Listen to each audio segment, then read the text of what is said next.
ایمان والو اللہ سے ڈرو، وَلْتَنْظُرْ نَفْسٌ مَا قَدَّمَتْ لِغَدٍ۔ ہر آدمی یہ سوچ لے کہ اس نے اپنے آگے کیا بھیجا ہوا ہے، جو اس نے آخرت کے لیے جمع کرایا ہے وہ کیا ہے، یہ غور کر لے وہ۔ وَاتَّقُوا اللَّهَ، اور پھر ڈر جاؤ اللہ سے، اِنَّ اللَّهَ خَبِيرٌ بِمَا تَعْمَلُونَ۔ فرمایا تم جتنے مرضی پردے ڈالتے پھرو، تمہارے رب کو تمہارے تمام کاموں کی خبر ہے، اسے پتا ہے تم کیا کرتے، وہ جانتا ہے۔ عزیز دوستو، بزرگوں اور بھائیوں، قرآن مجید نے دو چیزوں پر بڑا زور دیا ہے، ایک اللہ کو ماننا، اور اللہ کو ماننے کا مطلب ہے نبی پاک کو بھی ماننا۔ اللہ کو ماننے کا مطلب ہے کتابوں کو بھی ماننا، قرآن پاک کو بھی ماننا۔ لیکن دو باتیں آپ کو زیادہ ملیں گی، ایک ایمان، اور اس کے بعد سب سے زیادہ زور ہے ایمان بالآخرت پر، آخرت کو مانو۔ وَمِنَ النَّاسِ مَن يَقُولُ آمَنَّا بِاللَّهِ وَبِالْيَوْمِ الْآخِرِ وَمَا هُمْ بِمُؤْمِنِينَ۔ اللہ فرماتے ہیں کچھ لوگوں کا دعویٰ ہے کہ ہم اللہ اور آخرت پر ایمان رکھتے ہیں، حالانکہ وہ ایمان نہیں رکھتے، دعویٰ کرتے ہیں، نفاق کا مظاہرہ کرتے ہیں، منافقت کرتے ہیں۔ جو اللہ کو ماننے والا ہوتا ہے اس کا رنگ اور ہوتا ہے، جس کو پتا ہوتا ہے قیامت کے دن اللہ کے حضور کھڑے ہونا ہے، اس کے اعمال یہ نہیں مانتے، کہتے ہیں ہم مانتے ہیں، پر مانتے، دعویٰ ہے کہ ہم مانتے ہیں آخرت کو بھی اور اللہ کو بھی، پر نہیں مانتے۔ قیامت قائم ہونا ضروری ہے۔ اگر وقوع قیامت نہ ہو تو ظالم کی تو موجیں لگ گئیں، جابر تو موج کرے گا، فاسق اور فاجر تو کہیں گے دنیا میں بھی ہم اپنے اقتدار کے زور پر جیتے رہے، آج بھی ہمیں پوچھنے والا کوئی نہیں۔ عقلاً نقلاً قیامت کا قائم ہونا ضروری ہے۔ قیامت قائم ہوگی تو مظلوم کو اس کے ظلم پر داد رسی کی جائے گی اور ظالم کو سزا ملے گی۔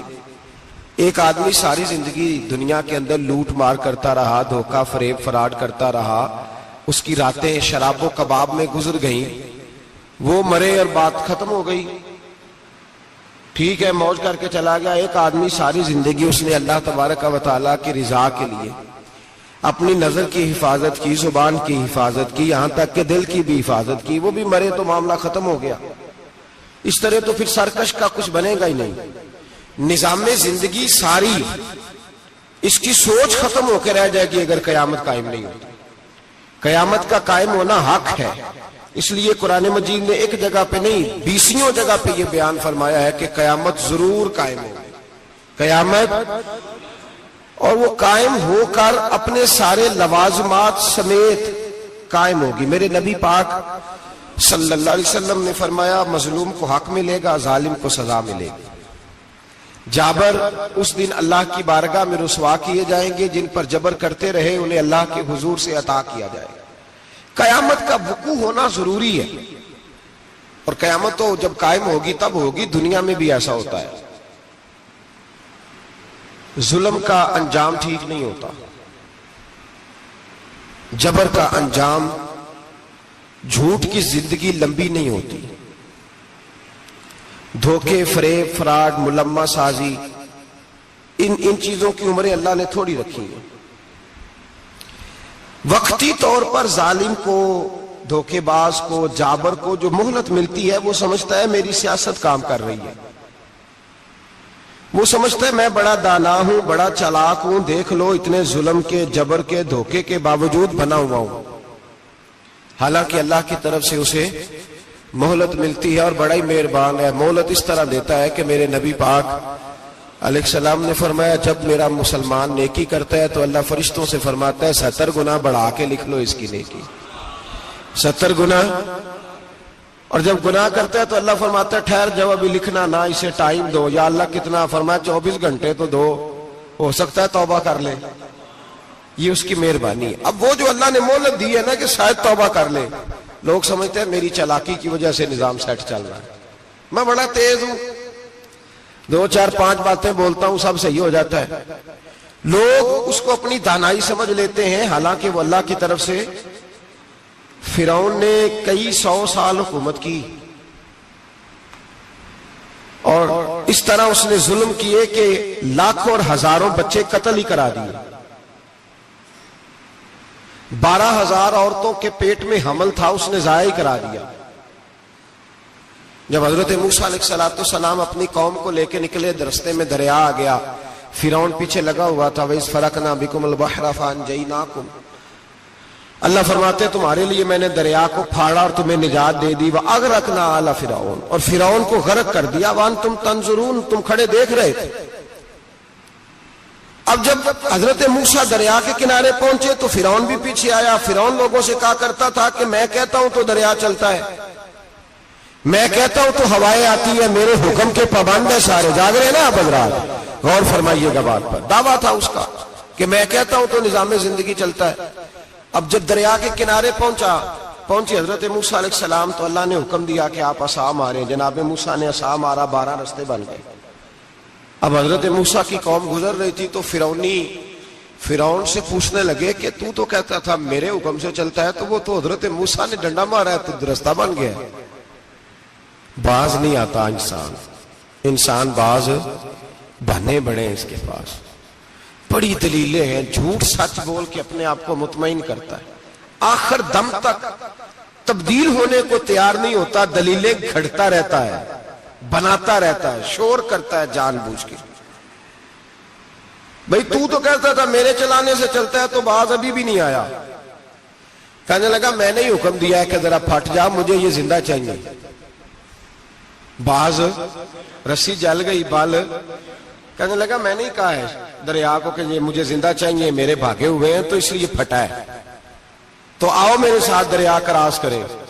تو پتا تو ان کو بھی تھا نا، جتنا تو رب بنا ہوا ہے پتا تو تھا، سارے جانتے تھے۔ کہنے لگے تو پہلے کراس کر، اگر تو بچ گیا تو ہم بھی پیچھے آتے ہیں۔ اب چاروں ناچار۔ ایک روایت تو یہ ہے کہ یہ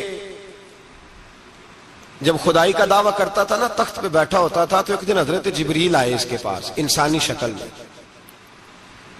تو کہنے لگے میں بڑی دور سے آیا ہوں تو ایک مسئلہ پوچھنا تھا۔ کہا پوچھو۔ کہنے لگے ایک غلام تھا کسی بادشاہ کا، تو بادشاہ نے اسے تھوڑی دیر کے لیے ایک علاقے کی سربراہی دے دی۔ کتنی دیر کے لیے ہمیں سربراہیاں ملتی ہیں؟ کیوں جی؟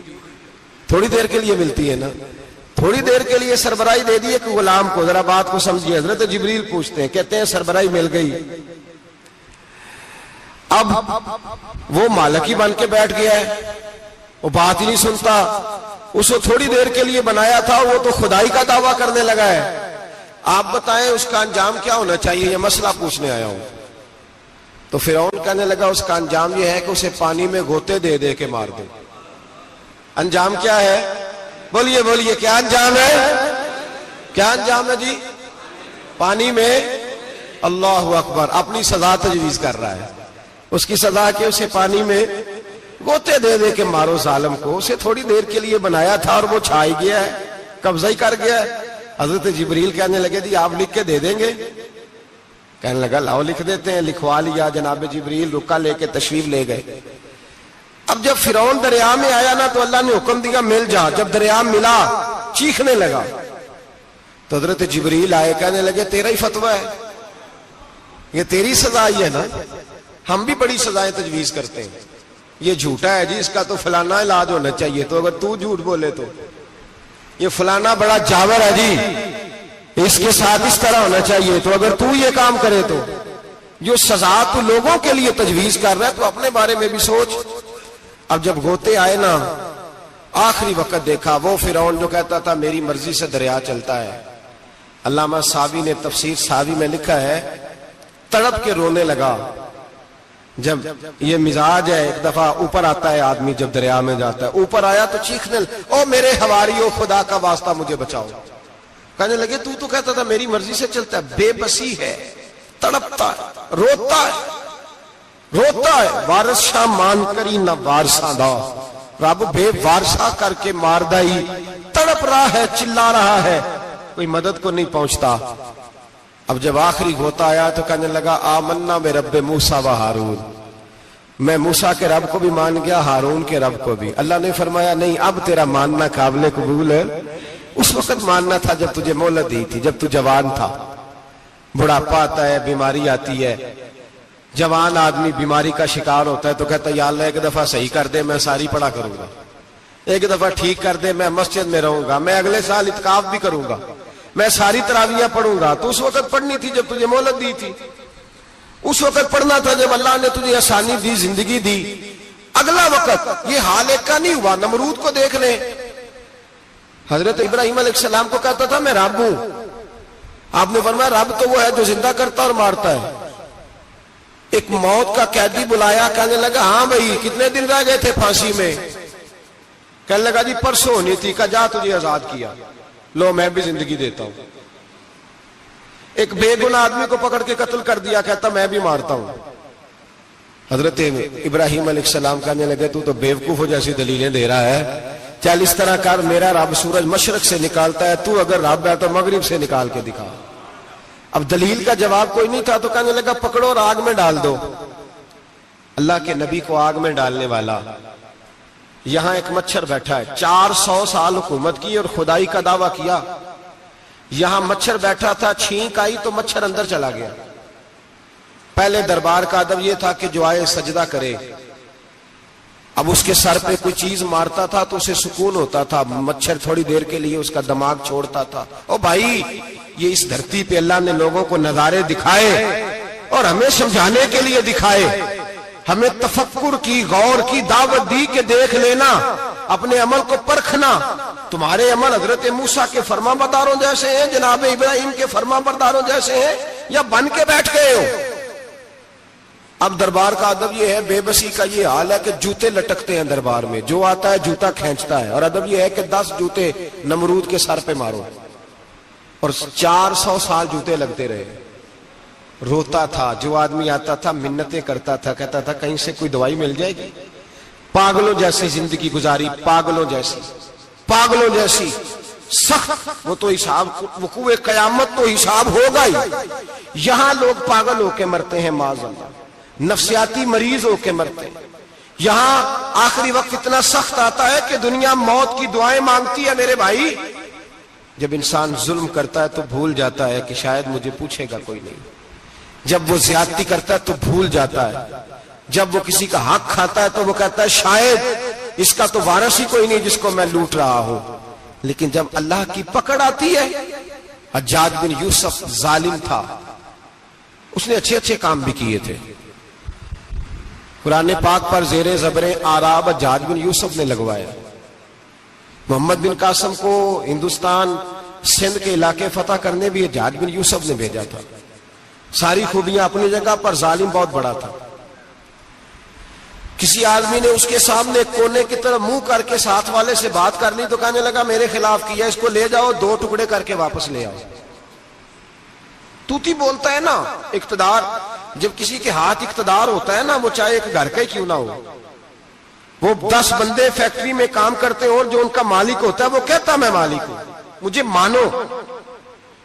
جب تو صاحب اقتدار ہوتا ہے نا، جب تو سسر بن کے بیٹھتا ہے اور کسی غریب گھر کی بہو آتی ہے 2-4 تو کہتا میرا اقتدار ہونا چاہیے، جب میں کھانسنے لگوں تو ہر آدمی کے ہاتھ میں ٹشو پیپر ہونا چاہیے، جب میں بولنے لگوں تو بندھے ہوئے ہاتھوں سے ہر آدمی جی جی کرتا ہوا کھڑا ہونا چاہیے۔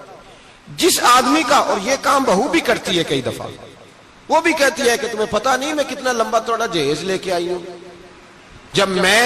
جب میں سونے کے لیے اپنے بیڈ روم میں جاؤں تو خبردار بوڑھے بابے کو اجازت نہیں کہ وہ کھانسے۔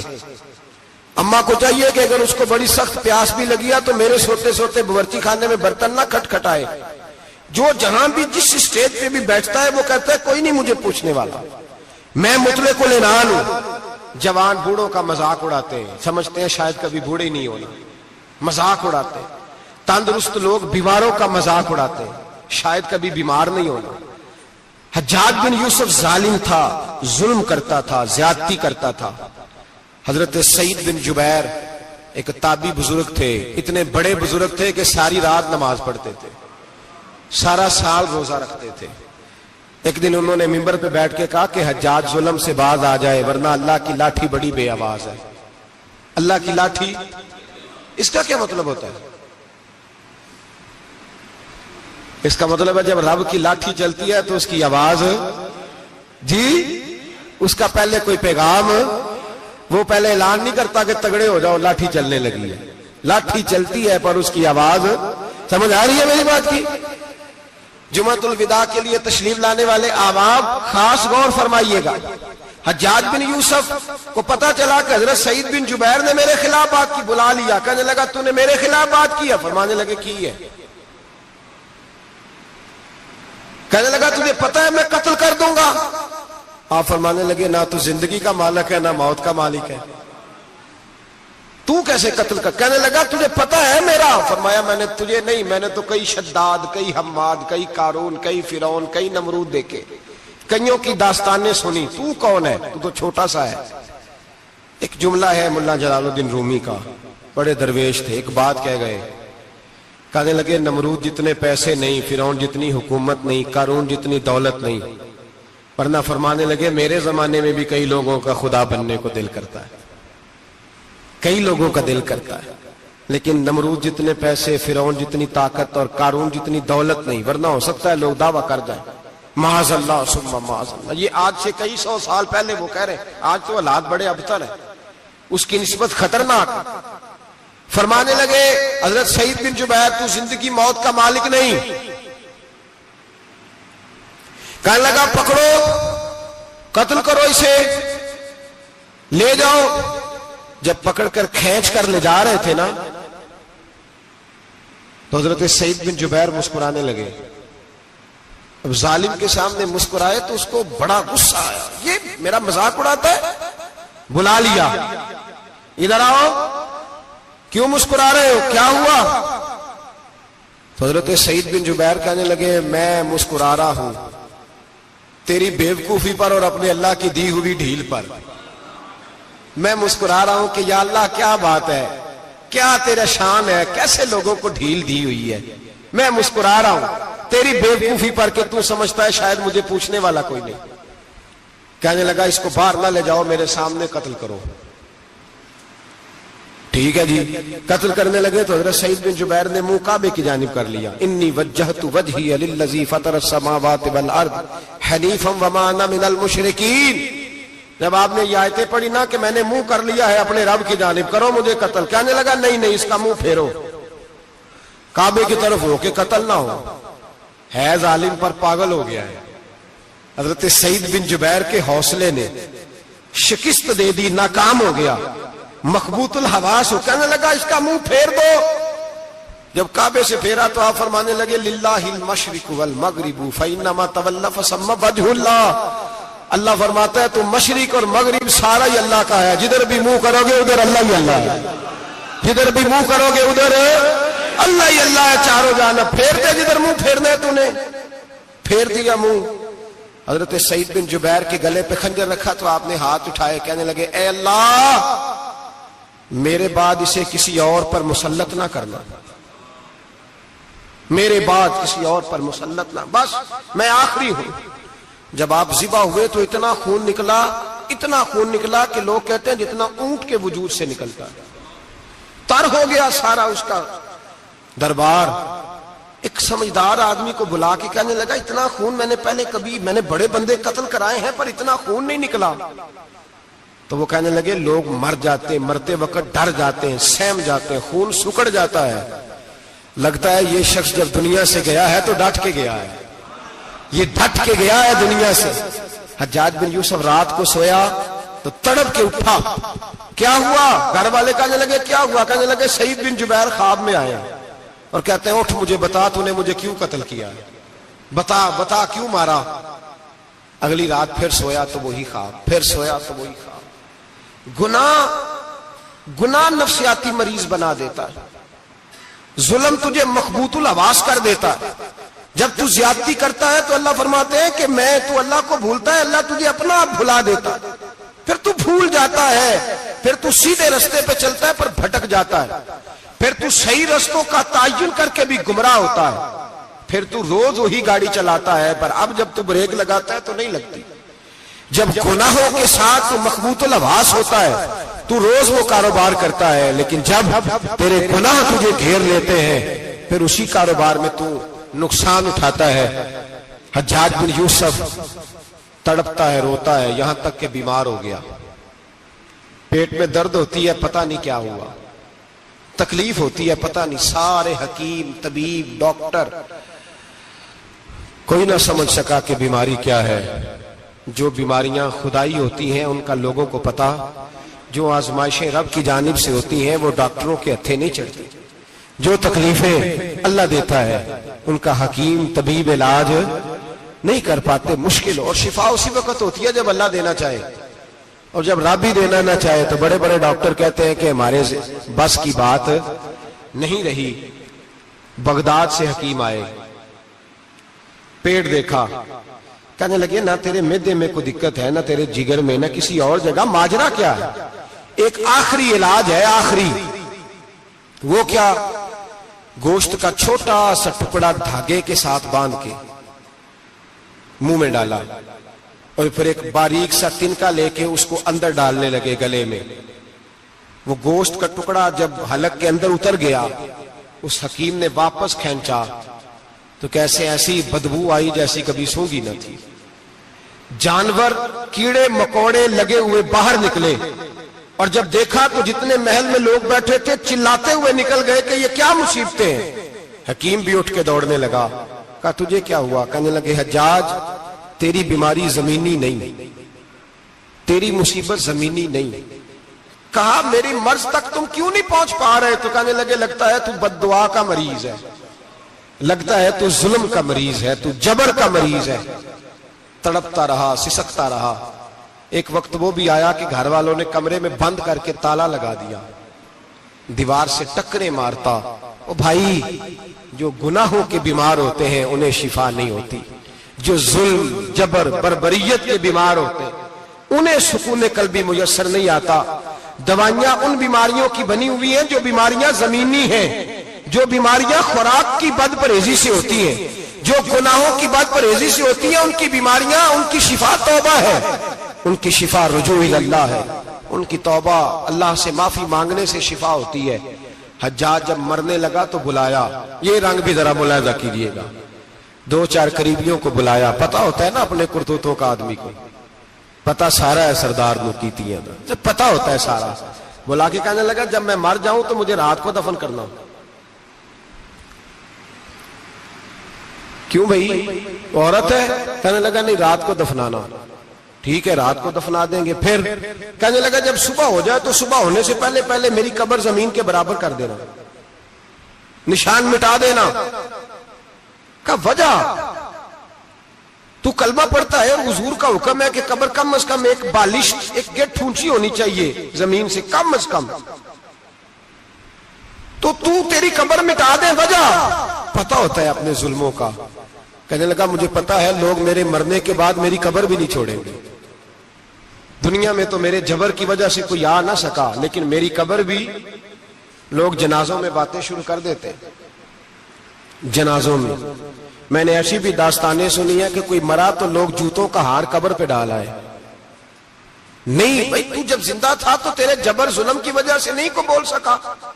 ایک تو ہے قیامت میں حساب ہوگا، یہاں دنیا میں حساب ہونے لگتا۔ اتنی لمبی زبانیں لوگوں کی لٹک کر مرتے وقت باہر نکل آتی ہیں۔ دعا کریں، جمعہ ہے، اللہ تعالیٰ ایمان کی موت عطا فرمائے۔ دعا فرمائے رب تعالیٰ، اللہ تبارک و تعالیٰ توبہ کر کے جانے کی توفیق عطا فرمائے۔ جاگے جاگے اور سنے اور دعا کرے، اے اللہ تو ہمیں ظلم سے ویسے ہی محفوظ فرما، اگر ہم زیادتی کرنے لگے تو اے اللہ ہمیں اس سے منع فرما، ہمیں اس سے تو یہ توفیق دے کہ ہم باز آ جائیں اس گناہ سے۔ میرے بھائی، ایک تو دنیا میں سزا ہے، پھر قیامت کی سزا ہے، اور وہ زیادہ سخت ہے، وہ زیادہ سخت ہے۔ ہم لوگوں نے نا ہیلے بہانے بڑے بنائے ہوئے ہیں۔ بینک کے ساتھ کاروبار کرنے والا کہتا ہے نہیں مجبوراً لیا ہے، مجبوراً مر رہا تھا تو آخری لبوں پہ تھا تو جائز ہے، جائز ہے۔ اس وقت جب تجھے کھانے کو لقمہ نہ لگے تو حرام کھانا بھی جائز ہے۔ کیا دقت تھی؟ کیوں اللہ رسول کے مقابلے میں کھڑا ہوا تو؟ کیوں سود کا دھندا کیا؟ کیا تکلیف تھی؟ کہاں تو الجھ گیا تھا؟ ہم جان بوجھ کے اپنے لیے جہنم کٹھی کرتے ہیں، پھر کہتے ہیں سکون نہیں زندگی میں، کہاں سکون آئے گا، کیسے آئے گا؟ ہم نے خود آگ لگائی ہے چمن میں اپنے، جو قیامت کی سزا ہے۔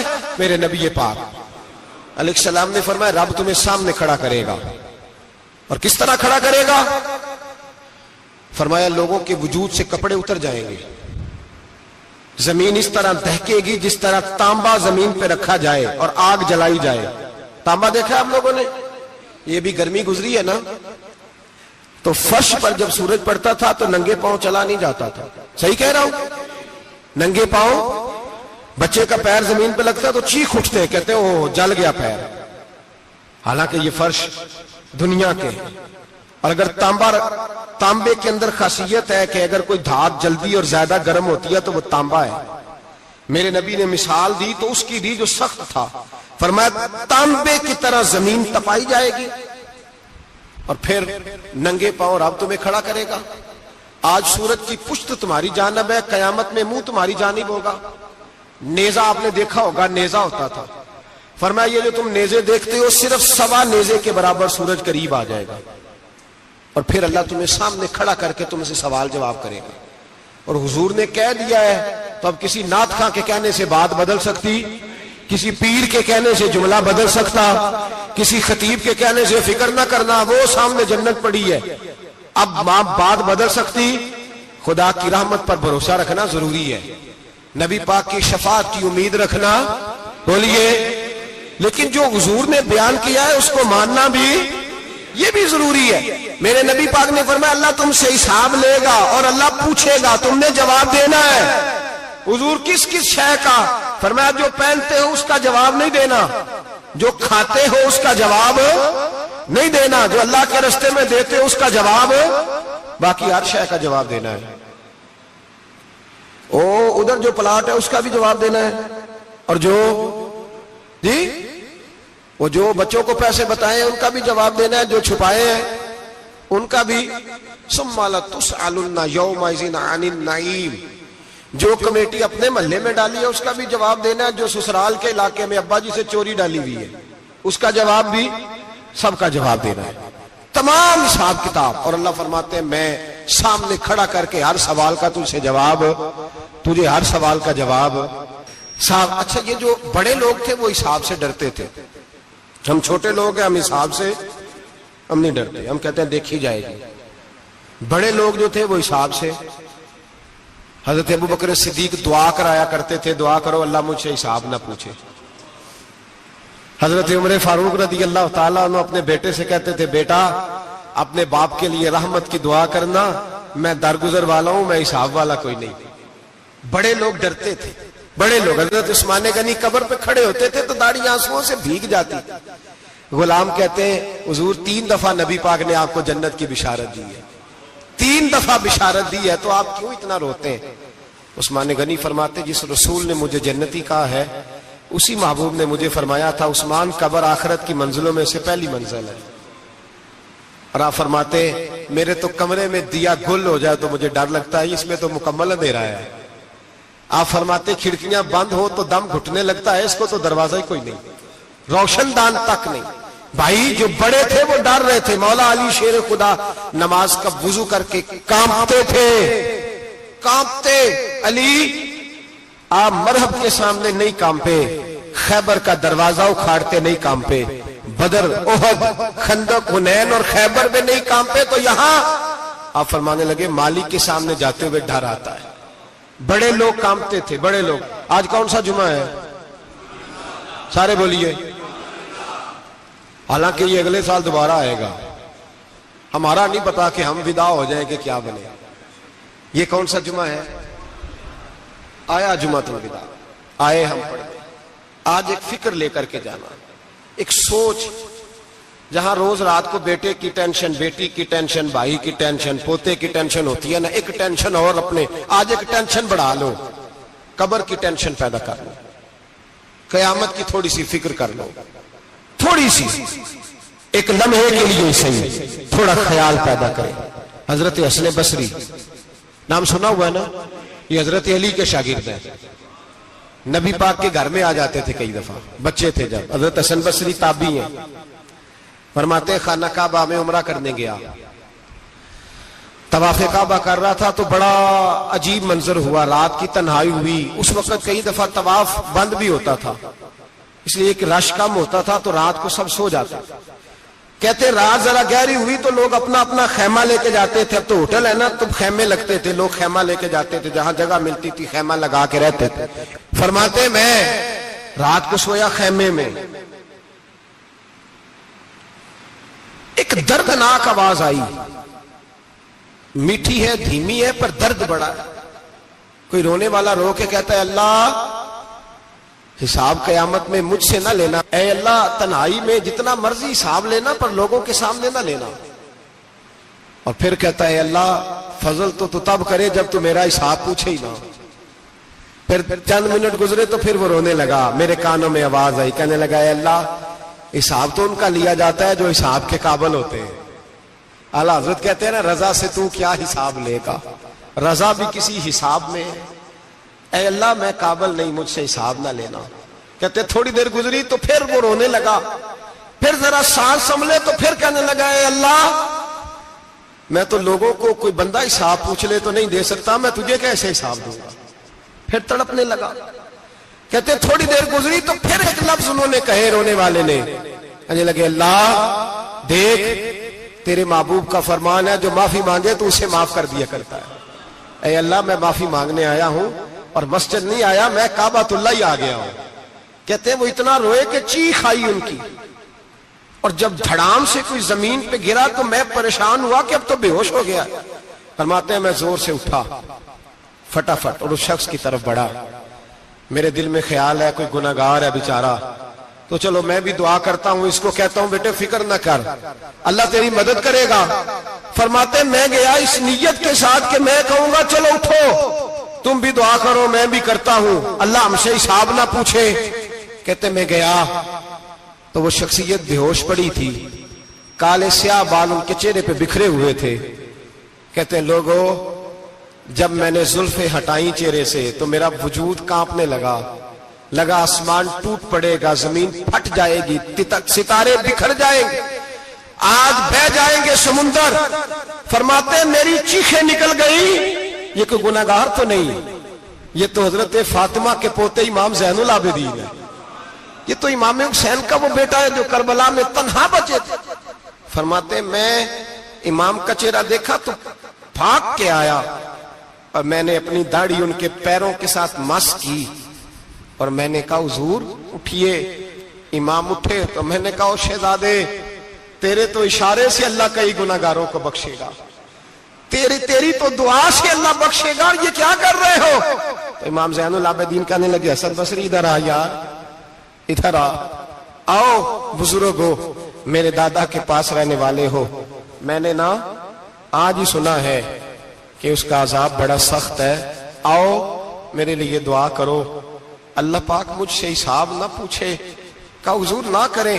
اب فرمانے لگے تجھے نہیں پتا کچھ چیزیں ایسی ہیں کہ رب نے اگر حساب پوچھا تو میں واقعی جواب نہیں دے پاؤں گا، چل کر میرے لیے دعا۔ کہتے میں نے ہاتھ باندھے حضور میں نہیں کرتا، اٹھا کہہ۔ فرماتے میں نے ہاتھ اٹھائے، میں نے کہا اے اللہ تیرے رسول کا شہزادہ ہے، یہ تیرے رسول کا شہزادہ ہے، یہ کہہ رہا ہے تو فضل کر۔ وہ بھائی جو بڑے تھے وہ تو تڑپتے تھے، سسکتے تھے۔ ابو علی ہیتی کہتے خانہ کعبہ میں پتھر پہ سر رگڑ رگڑ کے کوئی بوڑھا کہہ رہا تھا اے اللہ اول تو حساب نہ لینا، اور اگر لینا تو مجھے اندھا کر کے اٹھانا، میں تیرے نیک بندوں کے سامنے شرمندہ نہیں۔ اقبال رو پڑے، اقبال کچھ لوگوں نے لکھا ہے یہ آخری ربائی ہے ڈاکٹر اقبال کی، آخری، اس کے بعد شاید اس نے کلام نہیں۔ کچھ سیرت نگاروں کا خیال ہے اقبال مدینے کی طرف منہ کر کے کہنے لگے تو غنی از ہر دو عالم من فقیر، اللہ تو غنی ہے میں تو فقیر ہوں، روز محشر عذر ہائے من پذیر، اے اللہ اول تو میرا کوئی عذر قبول کر لینا محشر کے دن، اور اگر نہ کرنا ہوا اگر تمہیں بینم حسابم نہ گزیر، اگر ضرور ہی میرا حساب لینا ہے، اے اللہ اگر تو نے ضرور لینا ہے، اے اللہ اگر ضرور ہی لینا حساب، اول تو میرا عذر مان لینا، میری کمزوری پہ رحم کرنا، اے اللہ میرے بڑھاپے پر میری کمزوری پر رحم کرنا، اگر ضرور حساب لینا ہے از نگاہ مصطفیٰ پنہا بغیر، تو اے اللہ ذرا حضور کی نگاہوں سے اوجل کر کے لینا، اے اللہ مجھے شرم آئے گی۔ میرے مصطفیٰ کریم فرمائیں گے میں تو تجھے ہر بات سمجھا کے آیا، ایک جگہ تیری رہنمائی کر کے آیا، تو کیسے عمل کما، ذرا اوجھل کر کے از نگاہ مصطفیٰ پنہا بغیر، ذرا حضور کی آنکھوں سے اوجھل کر کے سائیڈ پہ کر کے لینا، میں برداشت نہیں کر پاؤں گا۔ حضرت ابو علی ایتی کہتے ہیں بابے نے سر رکھا ہوا ہے اور کہتے ہیں اللہ مجھے اندھا کر کے اٹھانا، فرماتے میں گیا، میں نے کہا چلو میں دعا کرتا ہوں جا کے، فرماتے جب میں نے جا کے بزرگوں کی کمر پہ ہاتھ رکھا، ان کا چہرہ دیکھا تو یہ کوئی گناہگار تو نہیں، یہ تو بغداد کے پیر عبد القادر جیلانی ہے، یہ تو محبوب سبحانی غوث سمدانی ہے، یہ تو وہ شخص ہے جو قدم لگائے تو اللہ ولایت عطا کرتا ہے۔ جو بڑے تھے وہ ڈر رہے تھے، معین الملت والدین، عطائے رسول، ہند الولی، غریب نواز حضرت خواجہ معین الدین اجمیری رحمت اللہ علیہ، خواجہ قطب الدین بختیار کاکی کو تنہائی میں بلا کے کہنے لگے معین الدین سید زادہ ہے، معین الدین حضور کے خاندان میں پیدا ہوا ہے، معین الدین سے اس کے پیر کو بڑی امیدیں تھیں، معین الدین کو رسول پاک نے ہندوستان بھیجا تھا، پر قطب الدین یار معین الدین تبلیغ کا حق نہیں ادا کر سکا۔ حضرت خواجہ قطب الدین کہنے لگے حضور 90 لاکھ تو مسلمان کر دیے، اور کیا حق تھا؟ فرمایا نہیں، جب تو تہجد کی نماز پڑھے نا بیٹا اپنے لیے دعا مانگنا تو خدا سے کہنا مولا میرے پیر کی کوتاہیاں معاف کر، وہ جس اعزاز کا تھا وہ کام نہیں کر سکتا، جو بڑے تھے ان کی تو باتیں بڑی تھی، یہ جو ہم چھوٹے آئے ہیں نا نئے، ٹکٹیں دیتے پھرتے ہیں، ٹکٹیں، بے نمازی جاہل ان پڑھ پیر ٹکٹیں بانٹتا ہے لوگوں کو، تو بھی بخشا ہے تو بھی بخشا ہے، وہ 90 لاکھ لوگوں کو رائے حق پر لگا کے بھی کہتے تھے نہیں حق تو یہ ہے کہ حق ادا نہ ہوا، حق تو یہ ہے کہ حق، کوئی شے پلے نہیں، ڈٹا ہوا کھڑا ہے مسلمان، ڈٹا ہوا، یہ حساب سنے۔ کسی نے حضرت ابو ہریرہ سے کہا کہ کوئی ایسی حدیث سناؤ جو آپ کو بھی بڑی محبوب ہو۔ حضرت ابو ہریرہ نے چیخ ماری، رونے لگے اور بے ہوش ہو گئے، پھر ہلایا، پانی پلایا، اٹھے، کہا حضور بات کی تھی حدیث سنائے، پھر رونے لگے۔ ہمیں تو نہیں نہ رونا آتا، ہمیں تو تب آتا ہے جب بیٹا بات نہ مانے، ہمیں تو تب آتا ہے جب کاروبار میں نقصان ہو جائے، ہمیں تو تب رونا آتا ہے جب ہمارا کوئی دوست ہمارے بارے میں غلط بات کر دے، بے عزتی دنیا کی ہو جائے۔ حضرت ابو ہریرہ 3 دفعہ ہوش آیا، 3 دفعہ روئے اور کہنے لگے عزیزو یہ وہ والی حدیث ہے کہ میں سوچتا بھی ہوں تو میں تڑپ اٹھتا ہوں۔ کہا کون سی حدیث؟ تو حضرت ابو ہریرہ کہنے لگے میں نے نبی پاک سے سنا ہے قیامت میں سب سے پہلے علماء کا حساب ہوگا، سب سے پہلے علماء کا۔ رب کریم فرمائے گا تمہاری دین کے نام پر بڑی موجیں تھیں، تمہارے بڑے پوسٹر چھپتے تھے، لائنیں بنا کے لوگ تمہارے ہاتھ چومتے تھے، لوگ تمہاری گڑی کو بھی چومنا اپنے لیے سعادت سمجھتے تھے۔ بتاؤ میرے رسول کے نام پر کھانے والوں کیا کر کے آئے ہو؟ عمل بتاؤ، عمل، موج بڑی کی نا تم نے، بتاؤ عمل۔ علماء عالم عرض کرے گا اے اللہ میں جگہ جگہ تیرے رسول کے دین کی بات کرتا تھا، میں قرآن کے درس دیتا تھا، میں راتیں بیدار رہ کے تیاریاں کرتا تھا، میں جو بن سکا کیا۔ رب فرمائے گا نہیں، تو نے تو اس لیے کیا تھا کہ لوگ تجھے پیر صاحب کہیں، مولانا صاحب کہیں، تیرے نعرے لگائیں، تو لگے نہیں پھر تیرے نعرے، پھر لوگوں نے لمبے لمبے القابات پکارے نہیں تیرے۔ حضور سید عالم علیہ السلام فرماتے پہلا حساب اس کا لے گا جو عالم کہلاتا تھا۔ رب پوچھے گا تجھے طاقت دی، ہمت دی، بولنے کی صلاحیت دی، اپنے فضل سے دی، بتا کیا کما کے آیا ہے۔ حضرت ابو ہریرہ روتے ہیں، کہتے ہیں میں بھی تو حدیثیں سناتا ہوں، میں بھی تو عالم ہوں، میرے پیچھے بھی تو لوگ بھاگتے ہیں، لوگوں بتاؤ اگر اللہ نے ابو ہریرہ سے پوچھا تو کیا جواب دے گا؟ اللہ فرمائے گا علماء کے لیے بخاری مسلم ہے، انہیں اٹھاؤ اور جہنم میں ڈال دو۔ امام غزالی فرماتے ہیں اگر کسی عالم کو سزا ملی تو سخت سخت عالم کو ملے گی۔ دعا فرمائے اللہ میرے جیسے لوگوں کو ہدایت کا رستہ عطا فرمائے، اور جو کہتے ہیں سمجھتے ہیں اللہ اس پر عمل کی توفیق عطا فرمائے۔ فرمایا حضرت ابو ہریرہ نے دوسرے نمبر پر سخی اللہ کی بارگاہ میں کھڑا کیا جائے، مالدار۔ رب فرمائے گا بول، کچھ ایسے بھی تھے جن کے پاس شام کی روٹی نہیں تھی، تجھے میں نے تیری تجوری بھر کے تجھے دولت عطا کی، تجھے وراثت میں نے مربے دیے، جائیدادیں دی، بتا۔ وہ کچھ وہ تھے سویرے مزدوری کرنے جاتے تھے، کما کے لاتے تھے، ہزاروں روپیہ تیری بینک میں پڑا تھا، بتا کیا کیا تو نے؟ اے اللہ میں نے مسجد میں دیے، مدرسے میں دیے، 30 دن افطاریاں پکاتا رہا۔ اللہ فرمائے گا تو جھوٹ بولتا ہے، تو سارا کچھ اس لیے کرتا تھا کہ لوگ تجھے سخی کہے۔ ہاں ہاں تیرا اعلان ہوا مسجد میں، لوگوں نے کہا وہ دیکھو کتنے پیسے دے رہا ہے، اس کا وہ دیکھو نام لکھا ہوا ہے ہسپتال کے ایک کونے میں کہ یہ والا بلاک فلاں سیٹھ صاحب نے بنایا، یہ دیکھو لکھا ہوا ہے کہ یہ کمرہ مدرسے کا اس نے بنایا، تو لکھ دیا گیا، نعرے لگ گئے، اب جا دوڑ جا۔ اللہ جہنم میں پھینک دے گا۔ فرمایا پھر شہید کھڑا کیا جائے گا، ہاں بھئی تجھے طاقت دی، ہمت دی، بتا کہاں خرچ کی، کہاں؟ اے اللہ شہید ہی ہو گیا۔ فرمایا وہ تو اس لیے ہوا تھا کہ لوگ تجھے شہید کہیں، بہادر کہیں، تیرے نام پہ روڈ کا نام رکھا جائے، تمغائے حسن کارکردگی ملے، سو مل گیا۔ میرے لیے بتا کیا کر کے آیا ہے، میرے لیے، اسے اٹھاؤ اور جہنم میں پھینک دو۔ بھائیو عذاب کڑا ہے، عذاب سخت ہے، حساب سخت ہے، اور جو حساب لینے والا ہے اس کو، میں نا تراویح ہو رہی تھی تو قاری صاحب نے ایک سورہ یاسین شروع کی، وَامْتَازُوا الْيَوْمَ أَيُّهَا الْمُجْرِمُونَ۔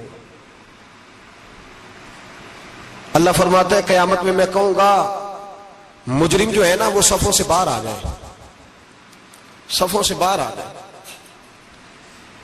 ایک ہمارے فزکس کے ٹیچر ہوتے تھے تو بڑی سخت چھڑی مارتے تھے، تو جب وہ قد بھی بڑا تھا، جلال بھی بڑا تھا، اور اصول بڑے اچھے انسان تھے لیکن سخت تھے، تو مجھے یاد آتا تھا کہ جب وہ سویرے آ کے کہتے تھے جس نے کام نے لکھا وہ باہر نکل آئے، دو قسم کی چوٹ لگتی تھی۔ ایک تو خیال یہ آتا تھا کہ شرمندگی بڑی ہوگی کہ سارے اسٹوڈنٹ بیٹھے ہیں اور 2 3 4 ان کو کہا وہاں مرغے بن جاؤ، بڑی شرم آتی تھی۔ اور پھر جب وہ مارتے تھے تو اتنا سخت مارتے تھے کہ کئی کے دن تکلیف رہتی تھی، بتایا نہیں جاتا تھا۔ وہ اسٹوڈنٹ بتاتے تھے کہ یار اس سے بچو کسی بھی طریقے، اور کسی کا کام رہ بھی جاتا تھا کہتے تھے اس پیریڈ کی ڈیوٹی سبق یاد کر کے آنا ہے۔ سخت ٹیچر کے بارے میں تیرا میرا یہ رویہ ہے۔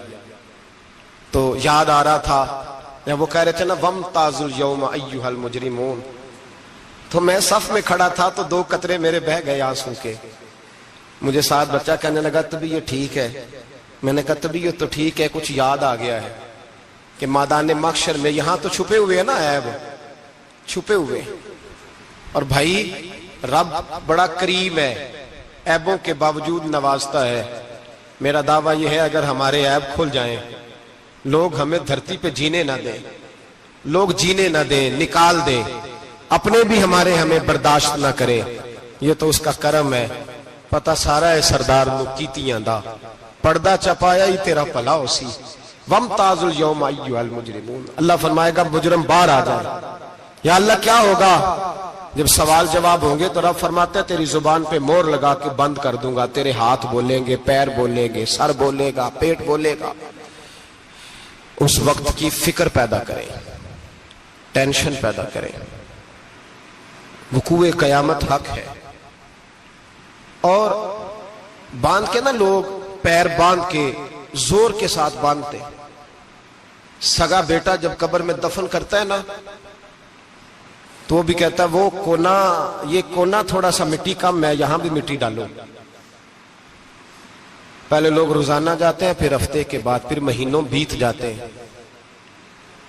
کچھ قبریں ایسی بھی ہیں جن پہ کھڑے ہوں تو لگتا ہے قبریں رو رہی ہیں اور کہتی ہیں جاؤ میرے گھر والوں سے جا کے کہو کوئی پھیرا ہی لگا جائے. ایک دفعہ آئے تو صحیح، کوئی مٹی نہیں ڈالتا. بادشاہوں کی قبریں روتی ہیں، سرمایہ داروں کی قبریں روتی ہیں، کوئی جاتا نہیں. اتنے اتنے موٹے سوراخ ہے قبروں میں. آپ اپنے شہر کے قبرستان پھر کے دیکھ لیں، سوراخ ہے. او بھائی، حضرت مولا علی شیر خدا قبرستان گئے تو پہلے رونے لگے، پھر کہنے لگے قبروں والوں کیا حال ہے تمہارا؟ تو آپ فرماتے ہیں مردہ مجھے اندر سے بول کے کہنے لگا علی کفن پھٹ گیا، ہڈیاں ٹوٹ گئی. مال تو دے آئے تھے وارثوں کو، پر حساب ہمیں دینا پڑ رہا ہے. تو بتا پیچھے کیا حالات ہیں؟ تو حضرت علی کہنے لگے تمہاری بیویوں نے اور نکاح کر لیے، تمہارے دوستوں نے نئے دوست بنا لیے، تمہاری اولادوں نے تمہارے بغیر جینا سیکھ لیا، تمہاری جائیدادیں بٹ گئیں، تمہارا پیسہ تقسیم ہو گیا. پہلے تو کوئی تمہارا نام لیتا تھا، اب تو تمہارا ذکر ختم ہو گیا. اب تو ایک دو نسل تک تمہارا ذکر تھا، اب تو تمہیں یاد ہی کوئی نہیں کرتا. کہتے ہیں لوگ یہاں کوئی رہا کرتا تھا، یہاں کوئی ہوا کرتا تھا، اب تو تم قصہ پارینہ، قصہ ماضی ہو گئے. حساب کا وقت قریب ہے، قریب آ گیا وقت. اللہ فرماتے اقترب للناس حسابهم وهم فی غفلۃ معرضون. فرمایا حساب کا وقت قریب آ گیا ہے تو ابھی بھی غافل ہے.